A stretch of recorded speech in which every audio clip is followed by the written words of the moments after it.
apa sih, mana ya pertanyaannya, soalnya ini pakainya lihat di HP. Nah, ini dari Jeffrey Tan. Mak, takut gak sih kalau ada orang yang cari tahu tentang Mak sampai mau menteror gitu? Apa Mak selalu hati-hati kalau menurut Mak? Ya enggak sih. Misal ya someday ketahuan lah dah MLP.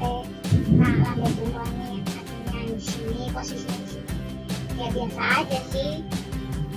Apa ya? Kalau takut enggak sih? Prinsip aja. Semua yang kita lakukan itu akan kita tuai suatu kemudian hari. Jadi kita nggak pernah takut sih, karena apa yang kita lakukan itu kalau baik ya nanti hasilnya baik. Misalkan ada yang teror, kalau itu ya gitu sih. Kalau kita nggak pernah ngapa-ngapain sama orang, ngapain sih kita takut ya ngapain sama orang? Dulu mau waktu sekolah pernah nih ya, cerita dulu zaman dulu mau dicegat sama orang tuh, temen itu dia karatenya udah yang ban hitam. Ceritanya itu mau dicegat, katanya mau dipukulin gitu kalau pulang sekolah. Ya biasa aja, karena gini, prinsip mak itu gak pernah nyakitin orang. Masa sih orang mau nyakitin gue gitu? Jadi ya biasa aja, pas pulang sekolah ketemu tuh sama orang yang katanya mau ngancem, mau mukulin, ketemu mas senyumin dia, yang katanya dia mau mukulin guanya malah balik senyum. Dia emang udah yang barengan sama teman-teman segengnya, udah yang ngeliat-liatin, tapi pas disamperin mak senyum, dia juga senyum. Dia ngobrol kan juga ngobrol, udah mau pulang. Dia katanya mau ngubukin mak nggak jadi, malah pas saat itu yang tadinya nggak kenal jadi kenal, jadi akrab, jadi sahabat. Yang katanya mau mukulin nggak jadi, pas ketemu mak udah mak senyum, dia juga senyum. Nggak tahu emang dia mau mukulin beneran apa gimana, nggak tahu, pokoknya nggak jadi. Jadi prinsipnya mah gitu, apa namanya, kalau kita nggak pernah jahatin orang ya kita nggak akan pernah dijahatin orang. Jadi nggak pernah takut sih. Kalau misalkan kamu ada orang yang gimana jajan, nggak pernah takut. Karena ini ya, satu lagi apa namanya, nah ini setiap hari ya memang dilihat sih, kalau main ini memang anonim, yang akun gosip. Sebenarnya bukan gosip sih, man itu kan menggosip harta, cuman kan memang suka julid sama orang. Tapi setiap hari ya serah deh kalau percaya nggak, setiap hari itu sebelum memulai aktivitas habis subuhan itu wajib itu baca Yasin, Al-Qariyah sama Al-Hasr itu wajib. Itu wajib, nggak bisa nanti, itu harus wajib, nggak boleh tidak. Misalkan pas halangan ya nanti bacanya pakai HP. Makanya mak itu kalau mau lihat history HP itu adanya ya surat-surat Quran semua. Nanti kalau habis isya udah bacaannya udah yang panjang banget. Kalau mau dijabarin di sini nggak habis nanti setengah jam, banyak banget dibaca. Jadi tapi kadang kalau malam udah yang ngantuk, kadang kan kalau malam susah banget kan, udah yang ngantuk ya. Pokoknya paling harus dibaca itu, kalau paling harus wajib, nggak pernah sekalipun alfa. Dari dulu udah sering ya, kalau dari dulu tuh berarti udah sering sekali baca itu Al-Hasr sama Al-Muluk. Itu sebenarnya Al-Muluk itu harus sama As-Sajdah, tapi karena udah yang ngantuk ya terpaksa. Tapi jarang sih, paling sering itu memang cuma Al-Muluk. Memang nggak pernah Al-Hasr sama Al-Muluk itu memang nggak kebaca, itu harus. Dan setelah itu dari pagi hari sampai yang malam hari itu juga selalu dalam hati wiridan. Jadi wiridan itu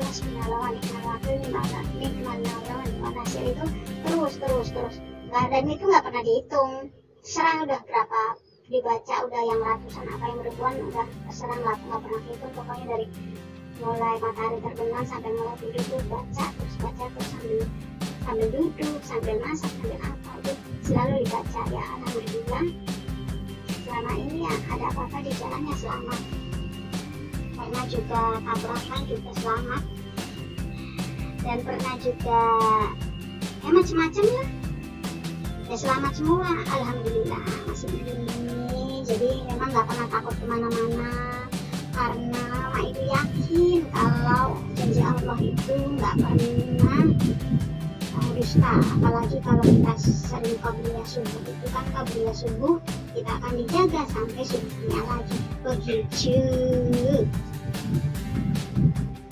Pertanyaan selanjutnya dari akun Marlin, PT apa jengkol mak? PT apa jengkol nggak suka deh, dua-duanya nggak suka banget.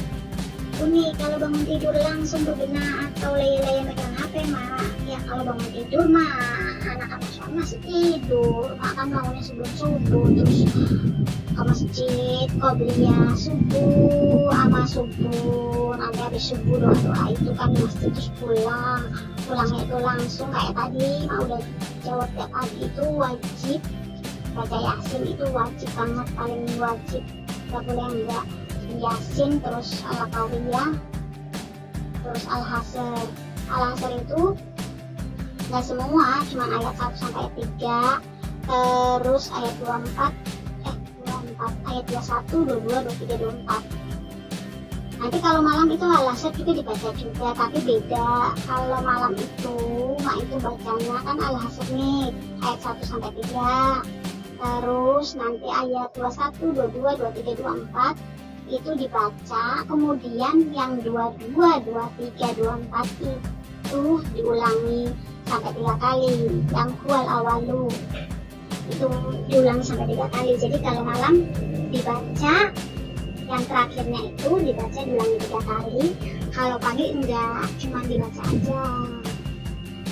Sama habis itu terus ad-duha, setelah itu ya udah apa namanya, bikin teh kali ya, bikin teh terus air, habis itu duduklah di depan komputer. Selanjutnya dari Nurayu, anaknya Piroma, anaknya udah lihat aja postingan yang dulu pernah deh mak masih tahu anaknya berapa umurnya pokoknya umurnya itu di atas 40. Di atas 40 itu udah pasti, kalau di bawah 40 itu udah kuat. Kalau ada yang bilang segitu jangan percaya. Bisa masak enggak? Ya pasti mak ya bisa masak tuh, masa nggak bisa masak. Dari Tirta Bening, mak aku minta resep masakan favorit keluarga mak, kasih bocoran ya mak, terima kasih. Kalau keluarga sukanya apa sih? Keluarga itu sukanya nasi goreng. Ini aja bentar lagi mama masak nasi goreng. Mungkin kalau di mana-mana nasi gorengnya enak ya. Kalau mak mungkin resepnya biasa-biasa aja, tapi karena masaknya dengan cinta, jadi ya enak lah. Ya resepnya biasa lah, nasi goreng, bamer, bapuk, terus terasi. Cuman kalau kita pas masak itu kan bumbunya itu ditumis itu kan harus yang matang benar. Kalau belum matang benar itu kan kurang enak ya. Jadi harus benar-benar yang matang, terus masukin nasi, ya udah kayak gitu aja, pakai kecap sama saus sama telur, udah gitu aja ya. Nasi goreng mah biasa di mana-mana aja, banyak yang enak sih. Oke guys, pertanyaan selanjutnya ada dari akun Facebook Isna Margareta Subagio. Pertanyaannya, kalau mak jadi presiden, mak mau bikin Indonesia ini kayak gimana? Seperti yang sudah tahu ada gebrakan walaupun disikut sana sini. Yang pasti kalau mak jadi presiden gak akan ada partai yang mengusung, itu pasti 100%.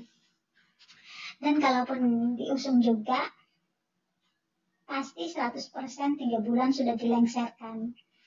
Karena mak ini orangnya nggak mau apa, nggak suka di apa namanya ya, nggak suka kompromi lah. Kalau gue bilang itu bener ya nggak boleh ada yang menyetir, nggak suka.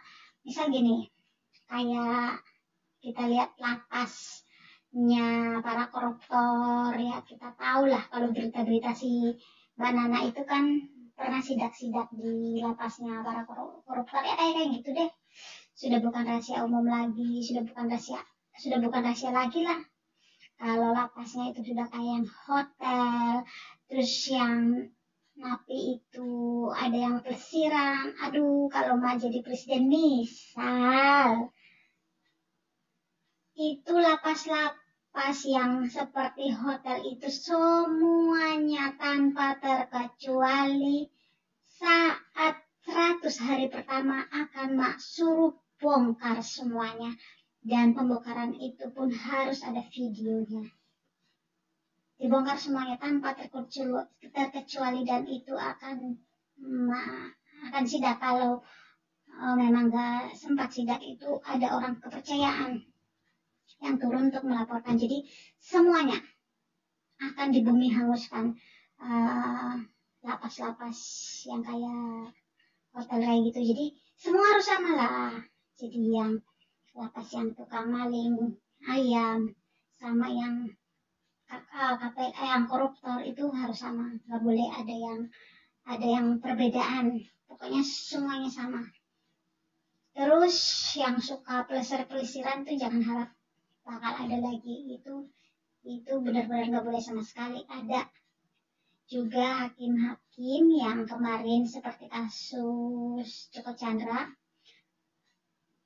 itu bukan hakim ya, jaksa Pinangki, yang seperti jaksa Pinangki itu nggak bakal ada, karena itu prioritas 100 hari pertama membersihkan untuk hukum di negara kita. Dari kepolisian semua, para penegak hukum semua benar-benar dibersihkan internalnya. Lalu untuk apa ya, gerakan lainnya mungkin masalah bansos kali ya, karena bansos ini memang sangat ruwet, di mana banyak yang tidak mampu tapi tidak mendapatkan, dan yang mampu yang mendapatkan itu nggak akan ada, karena pendataan kita ini kan biasanya 10 tahun sekali kalau nggak salah sih ya. Kemarin baru pendataan tuh tahun 2020. Nanti ini pendataannya nggak bisa 10 tahun sekali. Kalau bisa pendataan itu menggunakan sistem gimana caranya agar bisa diupdate setiap tahun, sehingga orang itu yang sudah tiada, dia otomatis sudah tidak keluar lagi bantuannya. Dan gini, masalah bantuan sosial itu kan kita tahu sendiri, namanya manusia hidup itu ada kadang naik, kadang turun, kadang naik. Dulu mungkin orang itu miskin, terus dia mendapatkan bantuan. Setelah kemudian hari berganti hari, tahun berganti tahun, dia kaya raya, mendapat warisan entahlah, mungkin anaknya pulang dari luar negeri entahlah, tapi bantuan itu masih tetap dia terima, kan? Kalau orang yang jujur, bantuan dia kembalikan kepada dinas terkait, tapi karena dia memang kemilikan, jadi bantuan tetap dia terima, walau situasinya sekarang sudah kaya. Nah itu kan yang sering terjadi. Jadi kalau data itu diupdate setiap tahun, jadi kita mengetahui warganya seperti apa sekarang. Atau kebalikan juga, seperti dulu orang itu misalkan dia kayak otomatis ya nggak masuk di bantuan sosial, terus hari berganti hari, tahun berganti tahun, ternyata si warga ini jatuh miskin, suaminya meninggal, anaknya terus jadi yatim. Kan orang seperti ini harusnya mendapatkan bantuan, tapi karena sejak awal dia tidak mendapatkan bantuan, maka namanya tidak terdaftar. Nah ini nih yang kayak gini. Sementara data yang ada kita itu kan per 10 tahun baru